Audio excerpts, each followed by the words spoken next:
গুলি করেন, আমরা বাঁচতে চাই না। আমাদের পরিবার পরিজন নিয়ে আমরা এত কষ্ট দিনে জীবন করতেছি। আজকে দীর্ঘ 5টা বছর আমরা রাজপথে আন্দোলন করতেছি। আমরা সুশৃঙ্খল ভাবে আমরা কোনো ধরনের অরাজকতা সৃষ্টি হোক সেটা আমরা করি নাই। আজকে আমাদের পরিবারের পেটে ক্ষুধা, আমাদের কর্মচারীরা আজকে অসহায়। আমাদের অর্থের সংস্থান করা হয়েছে, কিন্তু কেন আমাদেরকে গেজেট দিচ্ছে না?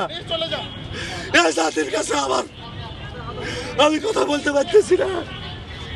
দুঃখে মুখটা মাটি যাইতেছে ভাই। আমাদের লক্ষ লক্ষ কর্মচারী আজ অসহায় ভাবে আছে। আর আজকে আমাদের সেই সহকর্মীদের উপর গ্রেনেড হামলা করা হইতেছে, টিয়ার শেল নিক্ষেপ করা হইতেছে।